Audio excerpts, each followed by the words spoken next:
वो दुल्हन बनी कमरे में खड़ी थी। उसके चेहरे पर घूंघट था, लेकिन दिल की धड़कन इतनी तेज थी कि वो खुद सुन पा रही थी। उसे अपने कदमों पर खड़ा रहना मुश्किल हो गया, तो वो बैठ गई और बेबसी से अपनी कलाइयों को तकने लगी, जो लाल और सुनहरी चूड़ियों से सजी हुई थीं। उसे चूड़ियां बहुत पसंद थीं, लेकिन आज उसका दिल चाह रहा था कि वह इनको अपनी कलाइयों से नोच नोच कर उतार कर फेंक दे। अचानक दरवाजे पर खड़खड़ाहट हुई और आंटी कमरे में दाखिल हुई तो उनके चेहरे पर अजीब जहरीली सी मुस्कान थी। तुम अब तक यहाँ खड़ी हो? वो दरअसल मुझे समझ नहीं आ रहा कि मैं कहाँ जाऊँ, वो घबराए हुए लहजे में बोली तो आंटी अपनी बहुएं चढ़ाते हुए बेजारी से बोली, अरे तुम्हें तो इस वक्त समर के कमरे में होना चाहिए। खैर तुम्हें काव्या छोड़ आएगी। काव्या ने फौरन नजर उठाकर शिखा को ऊपर से नीचे तक देखा, जैसे किसी अजीब चीज का जायजा ले रही हो। फिर अपनी माँ के कान के पास धीरे से बोली, एक ड्राइवर की बेटी को मैं उसके कमरे तक लेकर जाऊं? Impossible mom. तो वो उसकी बात सुनकर उसे घूर कर बोली, कहा ना इसे छोड़ आओ। तो फिर मसला क्या है? क्यों क्यों छोड़कर आऊं मैं? क्या इसकी टांगे टूटी हुई हैं जो ये खुद चलकर अपने कमरे में नहीं जा सकती? वो गर्दन अकड़ाकर शिखा को घूरते हुए बोली तो उसके लहजे की तलखी ने शिखा को अंदर तक जख्मी कर दिया। आंटी ने अपनी बेटी की बात सुनी तो होठों पर एक हल्की मुस्कान आई, जैसे वो मजा ले रही हो, मगर चुप रहीं। उनकी आंखों में अजीब सी चमक थी, जैसे वो जानबूझकर शिखा को और ज्यादा डराना चाहती हो। शिखा ने नजरें झुका ली और दिल ही दिल में सोचा, अगर पहला कदम ही इतना कठिन है तो आगे का रास्ता कैसा होगा? उसके दिल की धड़कन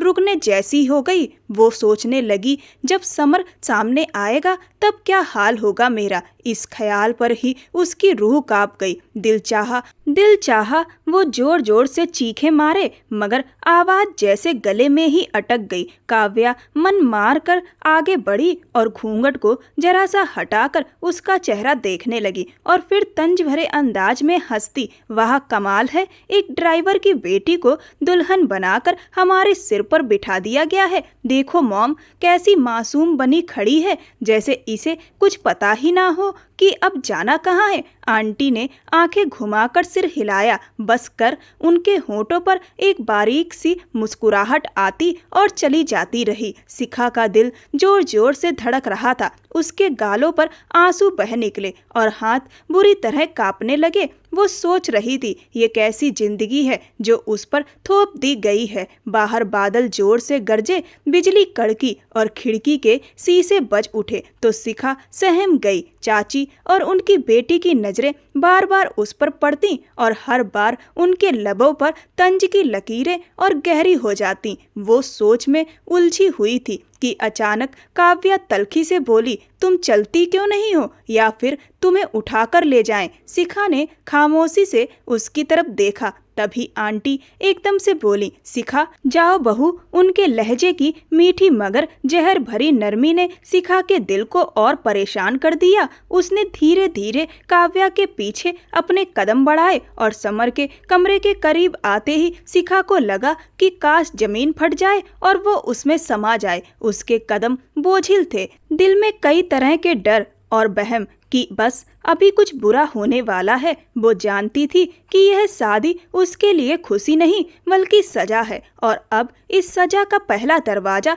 खुलने वाला है। उसकी टांगे कांपने लगी। बाहर बारिश और बादलों का शोर बढ़ता जा रहा था और अंदर उसकी रूह चीख रही थी कि वो वापस पलट जाए, मगर वह जानती थी कि अब सारे रास्ते बंद हो चुके हैं। यह हवेली, यह लोग और यह रात सब उसके नसीब में लिख दिए गए हैं। उसने गहरी सांस ली और समर के कमरे के दरवाजे को खोलकर अंदर जाने का फैसला किया, जो उसके लिए जिंदगी और मौत का फैसला बनने वाला था। काव्या कब की जा चुकी थी और शिखा थरथराते कदमों के साथ दरवाजे की चौखट पर खड़ी थी। दिल की धड़कन इतनी तेज थी कि जैसे सीना फाड़ देगी। बाहर मूसलाधार बारिश का शोर था।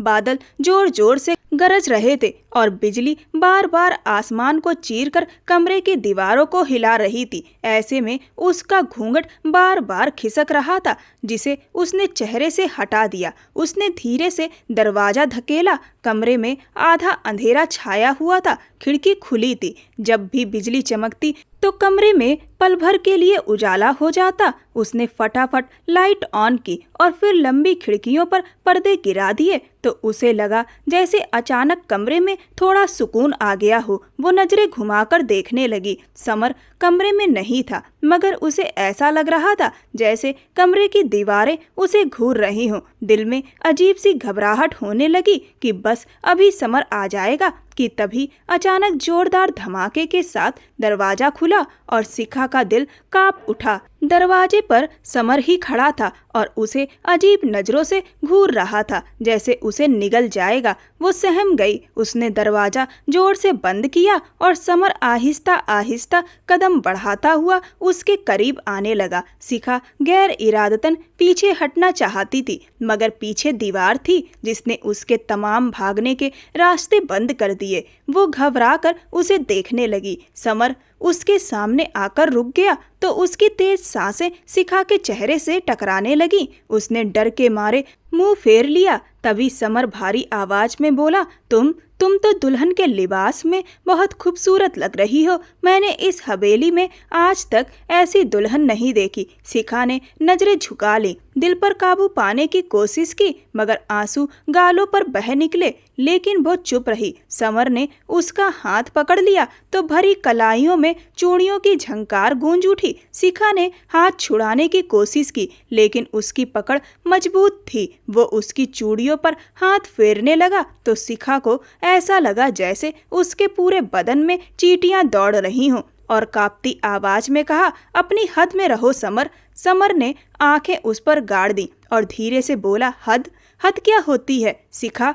मुझे तो कभी किसी ने यह नहीं बताया। फिर वो अचानक हंसा और अपना सिर दीवार से दे मारा। शिखा डर के मारे पीछे हट गई। उसकी दिल की धड़कन काबू में नहीं थी, मगर समर पलटा और ऐसे मुस्कुराने लगा जैसे कुछ हुआ ही ना हो। फिर वो आईने के सामने जाकर खड़ा हो गया और आईने में घूरते हुए अपने आप से बातें करने लगा। कभी मुस्कुराता, कभी अचानक रोने लगता। फिर देखते ही देखते उसने सामने से अपनी कमीज फाड़ डाली। शिखा कमरे के कोने में सहमी हुई खड़ी थी और खौफ से हिल भी नहीं पा रही थी। उसके आंसू रुकने का नाम ही नहीं ले रहे थे। समर ने अचानक रुख मोड़ा और कहा, ये पानी का जग यहाँ किसने रखा है? किसने कहा था कि ये मेरे सामने हो? शिखा हड़बड़ा गई तो वो चीख कर बोला, जवाब क्यों नहीं देती? फिर गुस्से में जग उठाकर जमीन पर दे मारा। पानी फर्श पर बिखर गया और जग के टुकड़े चारों तरफ फैल गए। शिखा डर गई, मगर समर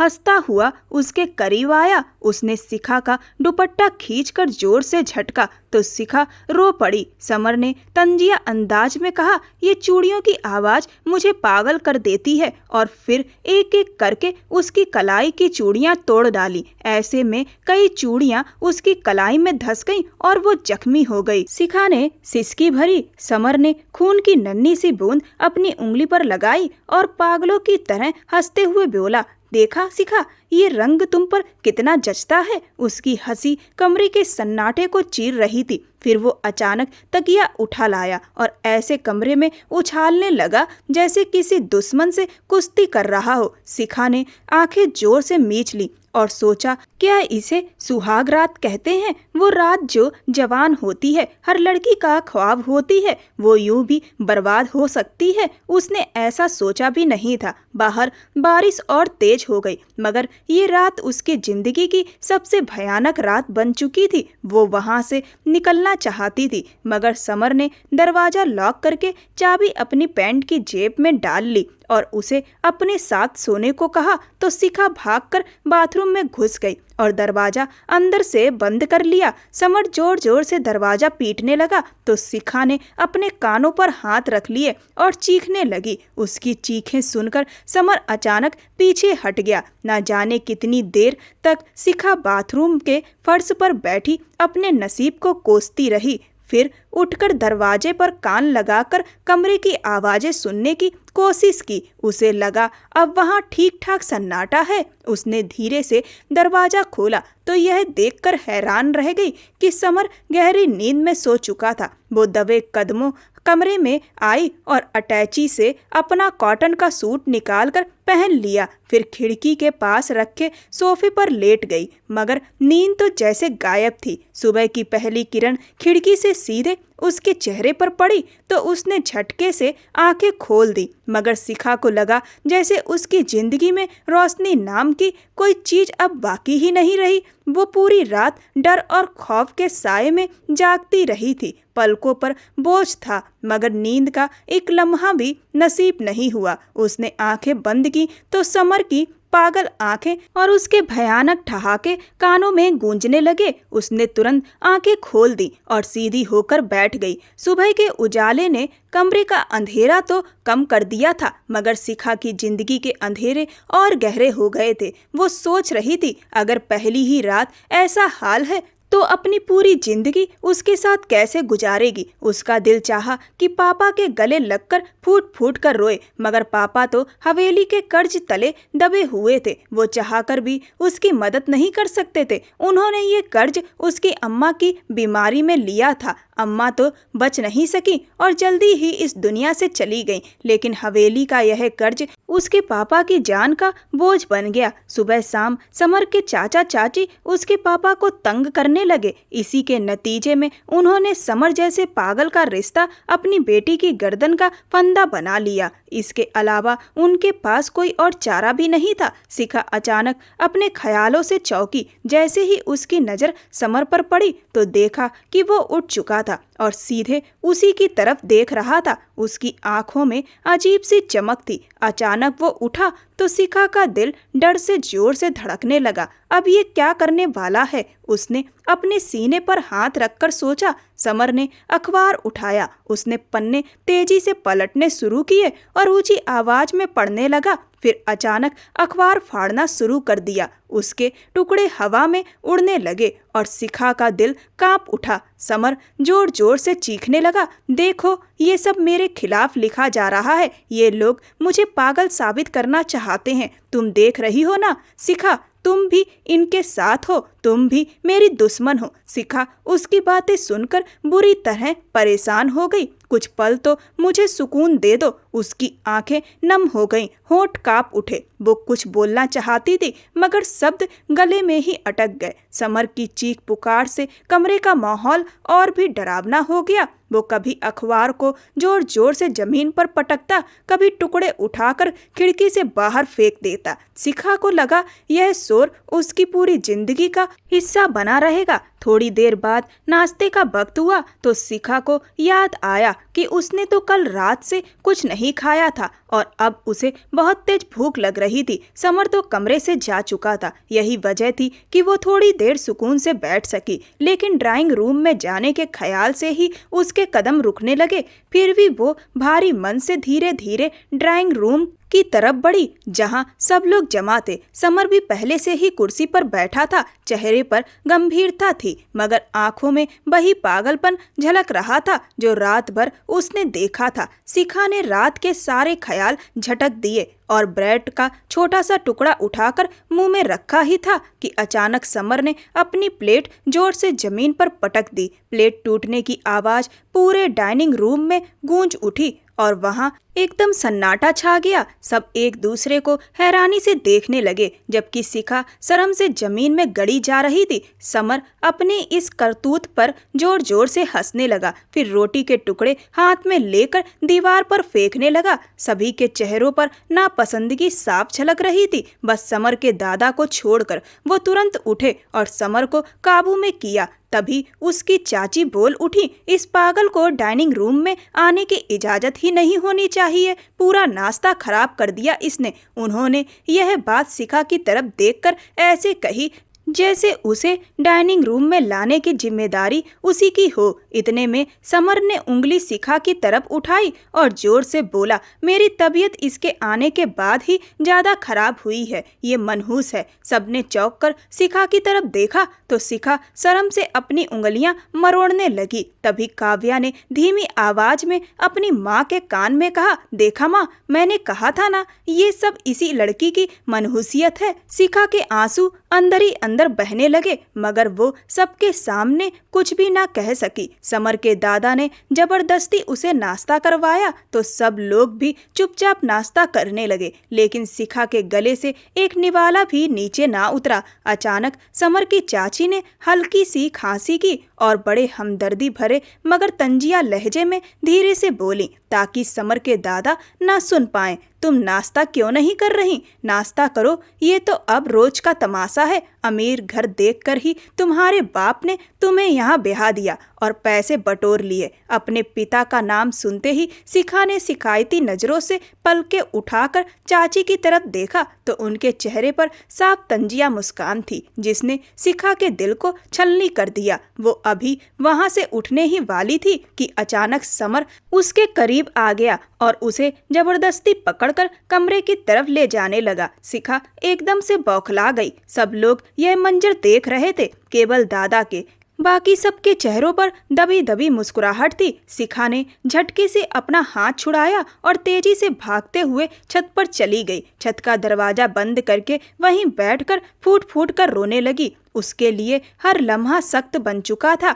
अचानक उसे समर के दर्द भरे रोने की आवाज आई तो वो घबरा कर उठी और फौरन दरवाजा खोलकर कमरे में गई। देखा कि समर हिचकियों के साथ जोर जोर से रो रहा था। शिखा डरते डरते उसके पास गई और धीमे से बोली, तुम क्यों रो रहे हो? तो वो एकदम से बोला, मेरा दम घुट रहा है, मुझे अभी घोड़े पर बैठना है, मुझे बाहर मैदान में जाना है, वरना मैं मर जाऊंगा। शिखा घबरा गई और बोली, बाहर बारिश हो रही है, प्लीज थोड़ा सब्र करो। मगर समर ने उसकी बात काट दी, नहीं, मुझे अभी जाना है, इसी वक्त जाना है। वो दरवाजे की तरफ लपका। शिखा ने उसे बाजू से पकड़ने की कोशिश की, मगर उसने झटक दिया और जोर से हंसते हुए बोला, तुम मुझे कभी रोक नहीं सकती शिखा, कभी नहीं। मैं आजाद हूँ, मैं सबको दिखाऊंगा कि मैं कैद में नहीं हूँ। यह कहकर वो दौड़ा तो हॉल में मौजूद सभी लोग हैरानी से एक दूसरे का मुंह ताकने लगे। चाची ने बनावटी परेशानी के साथ कहा,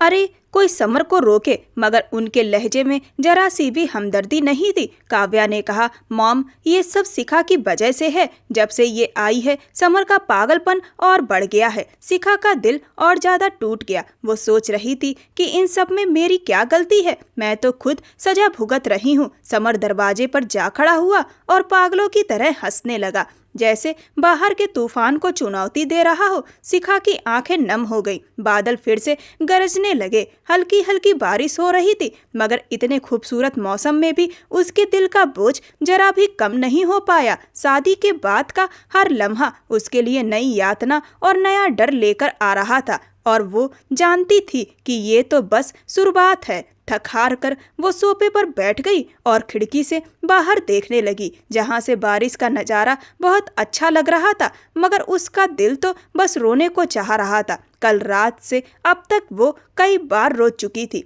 आखिर वो कितनी बार रो सकती थी? उसने अपनी आंखें बंद की तो यादों की खिड़की खुल गई। सब कुछ एक एक करके सामने आने लगा, जैसे यह कल की ही बात है। वो अपने छोटे से कमरे में बैठी थी जब उसके पापा परेशान से उसके पास आए तो वो भी फिक्रमंद हो गई। पापा बोले, शिखा बेटी, तुम तो जानती हो कि मैंने राय साहब और उनकी पत्नी से कुछ कर्ज लिया था, लेकिन घर के हालात की वजह से अब तक वो कर्ज मैं चुका नहीं पाया। ऐसे में तुम्हारी पढ़ाई का खर्चा भी नहीं उठा पा रहा। शिखा ने तुरंत कहा, कोई बात नहीं पापा, मैं नौकरी कर लूंगी। पापा ने चौंक कर उसकी तरफ देखा और बोले, अगर नौकरी ही करनी है तो हवेली में समर बाबू के लिए देखभाल करने वाली की जरूरत है। वो बीमार हैं, उनकी तबीयत कभी संभलती है, कभी बिगड़ जाती है। राय साहब चाहते हैं कि कोई दिन रात उनके साथ रहे, इससे तुम्हें अच्छी तनख्वाह भी मिलेगी। और मेरा दिल कहता है कि अगर तुमने सच्चे मन से देखभाल की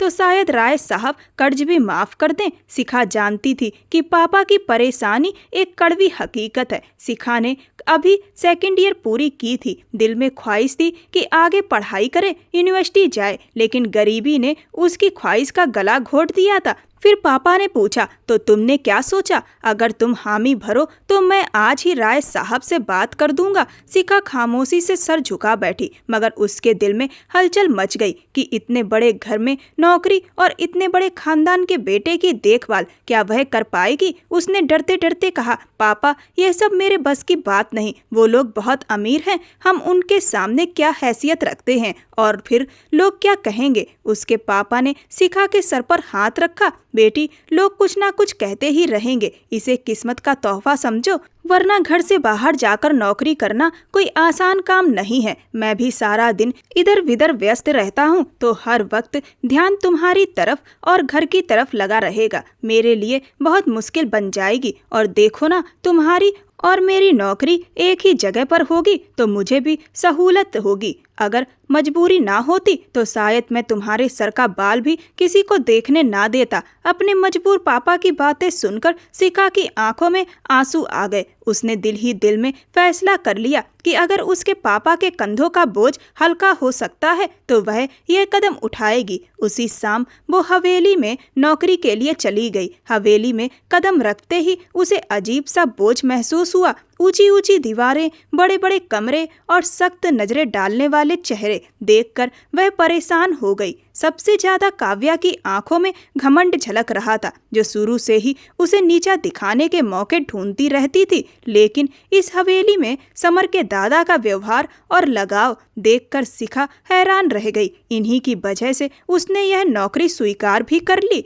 वे बेहद नरम दिल इंसान थे और समर के लिए बेपनाह फिक्रमंद रहते थे। अगर उसे कभी हल्का सा बुखार भी हो जाता तो वो फौरन खुद उसे अस्पताल ले जाते। उसके खाने पीने का ध्यान वो खुद रखते और अब अपनी खराब तबीयत की वजह से यह सारी जिम्मेदारी शिखा पर डाल दी, जो उसने उनकी वजह से मान भी ली। शिखा ने सोचा था कि यह सिर्फ एक नौकरी है, लेकिन पहले ही दिन उसे अंदाजा हो गया कि यह रास्ता इतना आसान नहीं। समर एक भरपूर जवान आदमी था, मगर उसके अंदाज अजीब थे। कभी वो बच्चों की तरह जिद करता, कभी पागलपन जैसी हरकतें करने लगता। पहले दिन जब वो कमरे में गई तो समर ने उसे अजीब नजरों से देखा। शिखा सहम गई, लेकिन फिर महसूस किया कि जब भी वह जरा सा भी उसके करीब होती, समर निगाहें झुका लेता। अगर उसका दुपट्टा ढलक जाता तो वो फौरन चेहरा मोड़ लेता। एक दिन तो शिखा हैरान रह गई जब उसने देखा कि समर कमरे में आने से पहले दस्तक देता है। शिखा को शक हुआ कि यह पागल नहीं है, मगर जब उसका दिमागी संतुलन बिगड़ता तो उसके अंदाज ऐसे हो जाते कि शिखा का दिल दहल जाता। वो अक्सर उसकी तरफ भरपूर निगाहों से देखता, जैसे सब कुछ कह देना चाहता हो। शिखा घबरा जाती और सोचती कि यह आदमी कहीं किसी दिन अपनी ताकत का फायदा ना उठा ले। मगर उसे इस बात का भी गहरा एहसास होने लगा था कि समर उसकी इज्जत का हद से ज्यादा ख्याल रखता है, तो उसका दिल कुछ हद तक सुकून पा लेता। लेकिन एक दिन समर ने उसे इतना तंग किया कि वो झुलझुलाकर बोल पड़ी, ना जाने किस पागल ने मुझे काटा था, जो इस पागल को संभालने चली आई। समर ने तुरंत बात पकड़ ली। तुमने मुझे पागल कहा? मैं अभी अपने दादाजी को बताता हूँ कि तुमने मुझे मारा भी है। उसकी धमकी सुनकर शिखा बौखला गई। अरे मैंने कब मारा है? कितने झूठे हो तुम। अच्छा सुनो, प्लीज किसी को बताने की क्या जरूरत है? वो उसे पुचकारने लगी। समर ने उसकी आंखों में झांक कर कहा, क्या मैं तुम्हें अच्छा नहीं लगता? जॉब जाने का डर हुआ तो शिखा दांत पीस कर बोली, अच्छा ठीक है, जो कहना है कहो। समर ने मुस्कुराहट दबाते हुए उसे देखा। उसकी आंखों में शरारत थी। चलो ठीक है, नहीं कहता, मगर फिर तुम मुझे उठाओ। उसकी फरमाइश सुनकर शिखा गुस्से में भर गई। उफ, गैंडे जैसे हो, तुम्हें मैं कैसे उठाऊं? वो उसकी पहलवान जैसी काया के सामने एक धान पान सी नाजुक सी लड़की थी। समर बोला, तो ठीक है, मैं जा रहा हूँ। वो जैसे ही कमरे से बाहर जाने को हुआ तो शिखा ने आवाज दी और उसे रोका। फिर मुंह बनाते हुए उसकी तरफ बढ़ी। समर ने जोर का ठहाका लगाया, फिर करीब आकर भारी लहजे में बोला, तुम मुझे उठाओगी? शिखा की आंखों में आए आंसू देखकर वो पलट कर बोला, देखो शिखा, अगर तुम रोगी तो मुझे भी दुख होगा, रोने से कभी मसले हल नहीं होते। उसकी इतनी संजीदगी देखकर शिखा हैरान रह गई। उसके लहजे में पहली बार अजीब सी नरमी थी। उसने अपनी लंबी पलकें उठाकर समर को देखा। दिल ने कहा, यह पागल तो बिल्कुल ठीक है। मगर अगले ही पल समर ने इतनी जोर से ठहाका लगाया कि शिखा की सारी खुशफहमी टूट गई और उसने दिल ही दिल में उसे 101 बार पागल कहा। मगर ऐसे कई पल थे जब शिखा को लगता कि समर पागलपन का नाटक कर रहा है, वो जानबूझकर सबको बेवकूफ बना रहा है। मगर ऐसा क्यों करता है, यह शिखा के लिए एक राज था जिसका जवाब वो ढूंढ नहीं पाती थी। लेकिन एक बात शिखा समझ गई थी कि यह नौकरी आसान नहीं है। समर ने उसकी नाक में दम कर रखा था। कभी बच्चों की तरह जिद करके अपनी बात मनवाता, कभी अजीब अजीब हरकतें करके उसे उलझाता और कभी इतने नरम लहजे में बात करता कि शिखा का दिल चाहता कि वो उस पर भरोसा कर ले। लेकिन अचानक उसकी जिंदगी में एक और इम्तिहान आ गया जिसके लिए वो बिल्कुल भी तैयार नहीं थी। जब समर ने दादाजी से कहा कि वह शिखा से शादी करना चाहता है क्योंकि वह उसे बहुत अच्छी लगती है, उसकी इस बात का सबसे ज्यादा विरोध समर के चाचा और चाची ने किया। लेकिन जब दादाजी ने शिखा के पिताजी से इस बारे में बात की और समर की ख्वाहिश बताई तो वह तुरंत मान गए, क्योंकि दादाजी ने उन्हें इशारों इशारों में कह दिया था कि उनका सारा कर्ज वह खुद चुका देंगे। ऐसे में उन्होंने शिखा को भी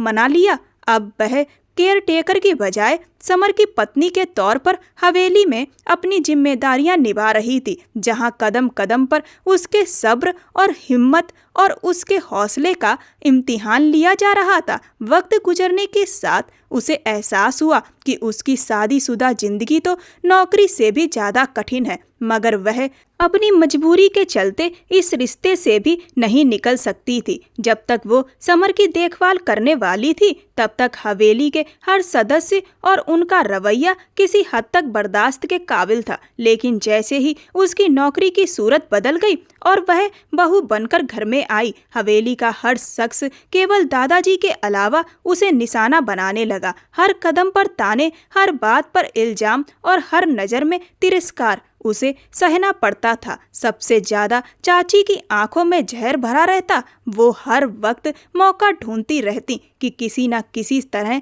शिखा को नीचा दिखा सके। काव्या का घमंड तो अलग ही तमाशा था, लेकिन शिखा को सबसे ज्यादा हैरानी इस बात की थी कि समर की चाची का बेटा रजत क्यों इतना हमदर्दी दिखा रहा है। वो अक्सर शिखा के आसपास मंडराता रहता। पहले पहल तो शिखा ने समझा शायद यह वाकई उसके दुख को समझता है, तो वो थोड़ी निश्चिंत हो गई। वो नरमी से बात करता, कभी दरवाजे के पास खड़े होकर खैरियत पूछ लेता। शिखा, तुम ठीक तो हो? तुम्हारे चेहरे पर तो हमेशा उदासी छाई रहती है। कभी खाने की कोई चीज घर में सबसे छुपाकर उसे दे देता, कभी छोटे छोटे तोहफे लाकर रख देता। ऐसे में शिखा को लगा शायद इस घर में यही एक इंसान है जो उसका दुख समझता है। मगर धीरे धीरे रजत बेझिझक होने लगा। वो ज्यादा करीब आने की कोशिश करता और बात करते हुए लगातार उसकी आंखों में देखता रहता। तो ना जाने क्यों शिखा को उससे खिंचाव से ज्यादा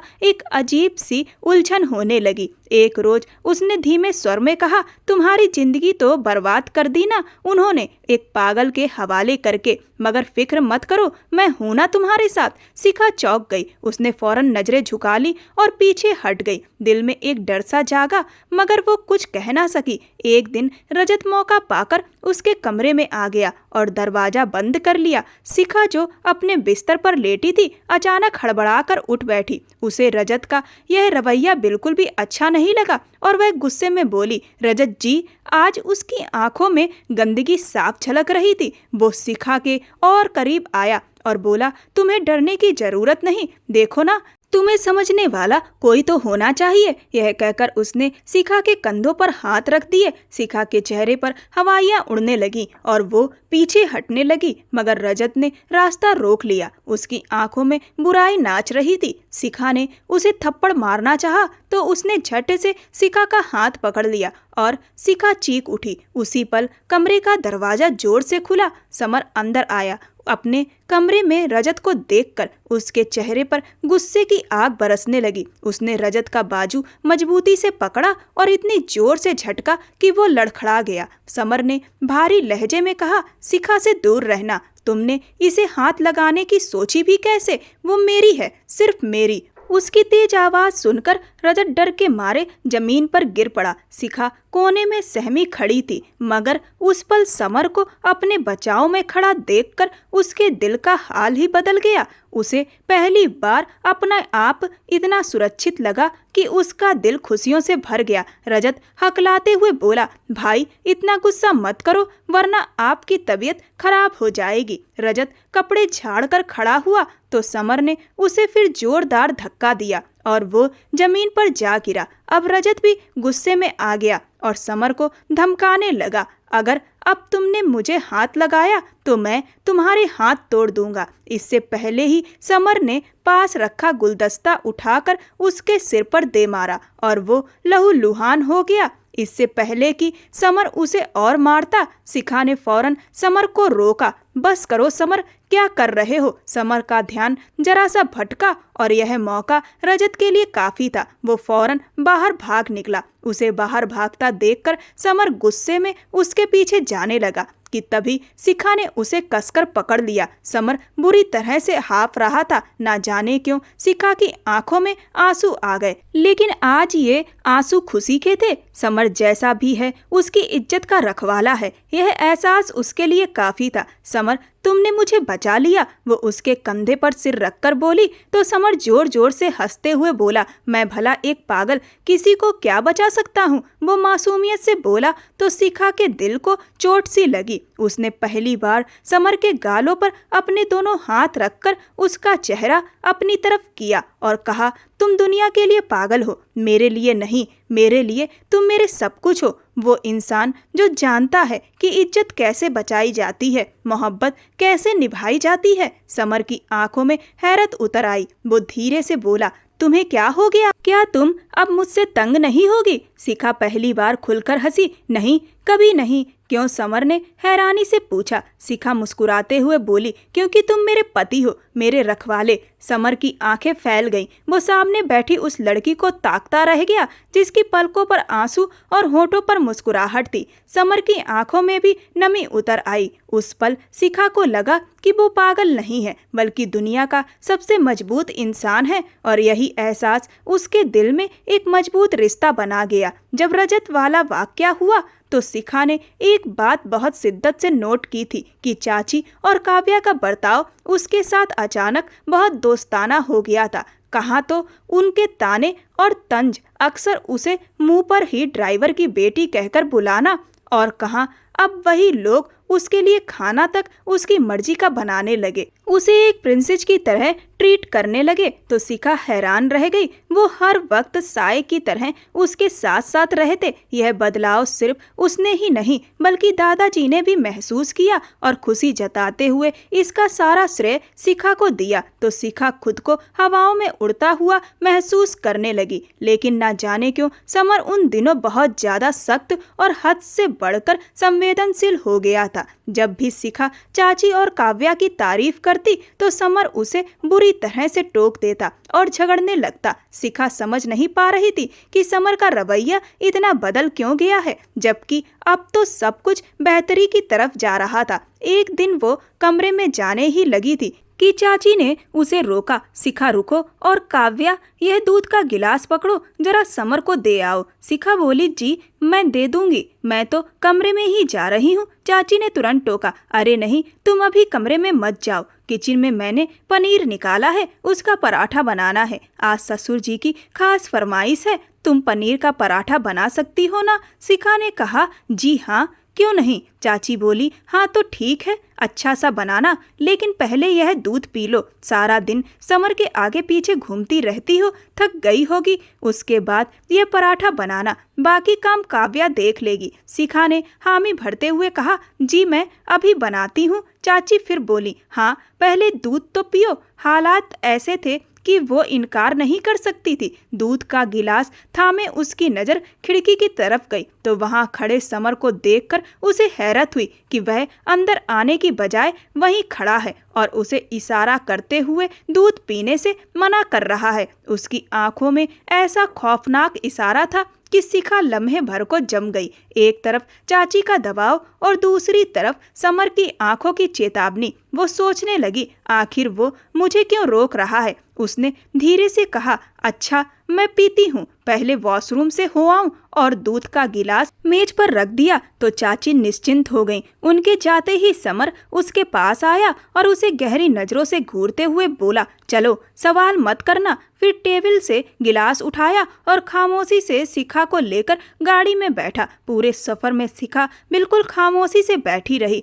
समर अपने दोस्त की लैब में गया और उसने दूध का टेस्ट कराया। कुछ ही देर में उसके दोस्त के चेहरे पर हैरत छा गई। उसने कहा, समर यह दूध आम नहीं है, इसमें जहर की इतनी ज्यादा मात्रा है कि एक ही घूंट में जान निकल सकती थी। शिखा के पैरों तले जमीन खिसक गई। उसने बेयकीनी से समर को देखा और फिर उसके दोस्त को, लेकिन समर के चेहरे पर कोई हैरत नहीं थी। वो जैसे पहले ही सब कुछ जानता था। शिखा के होंठ कांपने लगे। उसने धीमे स्वर में कहा, समर आप पागल नहीं हैं, यह सब कोई पागल सोच भी नहीं सकता। लेकिन आपको यह सब पहले से कैसे पता था? समर ने गहरी सांस ली और बोला, मैं जान गया था कि तुम मेरी हकीकत काफी हद तक समझ चुकी हो। शिखा ने आंखें झुका ली और धीमे स्वर में बोली, हाँ मैं आपकी हकीकत उसी दिन समझ गई थी जिस दिन आपने मुझे रजत से बचाया था। लेकिन मैं बस इंतजार कर रही थी कि कब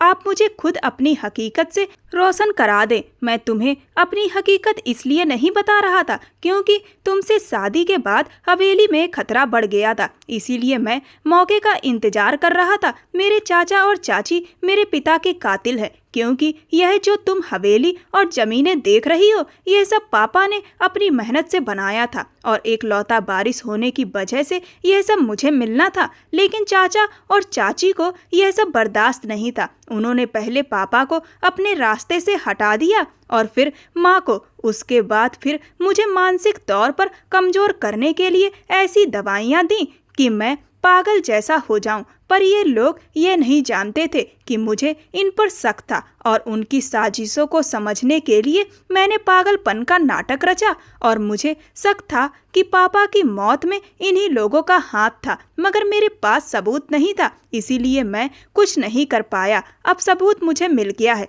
लेकिन अब यह खेल बहुत आगे बढ़ चुका है। उन्होंने तुम पर हाथ डालने की कोशिश की और अब ये सब मैं किसी सूरत में बर्दाश्त नहीं करूँगा। शिखा उसकी आंखों में देखती रही। वो हैरान थी कि यह शख्स जिसे वो पागल समझती रही इतना मजबूत, होशियार और संजीदा है। एक पल के लिए उसे लगा वह उसकी आंखों में डूब रही है। बाहर बारिश अब भी तूफानी थी, मगर शिखा के दिल में एक अजीब सा सुकून उतरने लगा। हवेली की सुबह आज बहुत अलग थी। बारिश थम गई थी, मगर फिजा में नमी और घुटन थी। डाइनिंग हॉल में चाचा की फैमिली फुल एसी के मजे लेते हुए नाश्ता कर रही थी। अचानक दरवाजा जोर से खुला। समर अंदर आया और उसके साथ पुलिस को देखकर सबके चेहरों का रंग उड़ गया। चाची के चेहरे से तो जैसे खून ही उतर गया।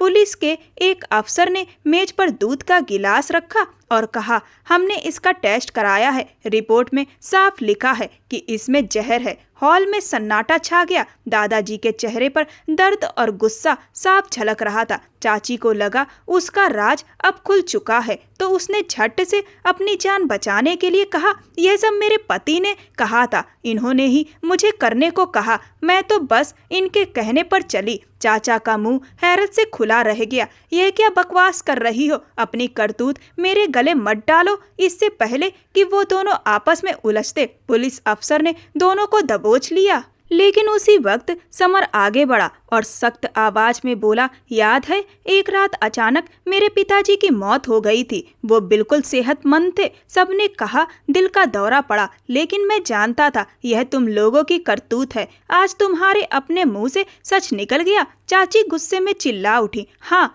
हमने ही तुम्हारे बाप को मारा था। वो हमेशा अपने छोटे भाई को नीचा दिखाते थे, हमें तिरस्कार झेलना पड़ता था। कब तक हम उनके रहम पर जिंदा रहते? उस दिन के बाद हमने ठान लिया था कि अब यह हवेली और जमीन जायदाद हमारी होगी। चाचा ने यह बात सुनी तो उनके पैरों तले से जमीन खिसक गई। वो चिल्लाए, तुम पागल हो गई हो? यह सब कहकर तुमने हम सबको जेल की सलाखों के पीछे धकेल दिया है।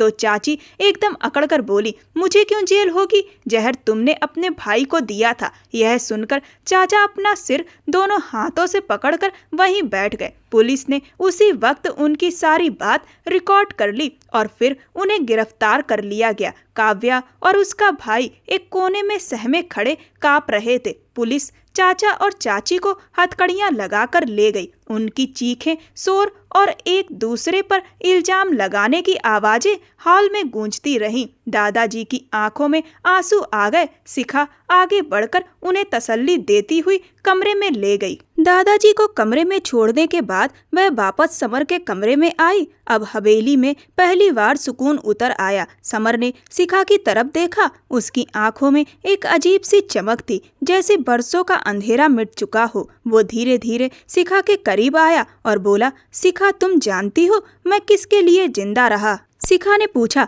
किसके लिए? समर ने गहरी सांस लेकर कहा, तुम्हारे लिए। दादाजी के बाद जो रिश्ता मुझे सबसे सच्चा और अपना लगा वो तुम थी। मैंने तुम्हें बहुत सताया, बहुत दुख दिए। अगर हो सके तो मुझे माफ कर देना। समर के जोड़े हुए हाथों पर शिखा ने अपने हाथ रखकर कहा, ऐसी बातें मत करो प्लीज। समर ने आहिस्ता से मुस्कुराकर कहा, मैं पागल नहीं हूँ, लेकिन अगर तुम चाहो तो तुम्हारे प्यार में पागल बनने को हमेशा तैयार हूँ। शिखा का दिल तेजी से धड़कने लगा। वो उसकी बातों पर शर्मा गई। समर ने उसे अपने गले से लगा लिया। बाहर बारिश फिर से तेज हो गई। बादल गरजने लगे, लेकिन इस बार शिखा के दिल में कोई डर नहीं था। उसे मालूम था कि यह पागल सा समर ही उसकी असली ताकत है। दोस्तों, बुरे कर्मों का फल अक्सर बुरा ही होता है। इसीलिए अमीर बनने का ख्वाब अपनी मेहनत और किस्मत पर देखें। किसी और के हिस्से का छीनकर अमीर बनना मुश्किल है। आपको यह कहानी कैसी लगी मुझे कमेंट सेक्शन में जरूर बताएं। ये कहानी पूर्णतः काल्पनिक है। ऐसी और भी रोमांचक कहानियों को सुनने के लिए मेरे चैनल के साथ बने रहें। धन्यवाद।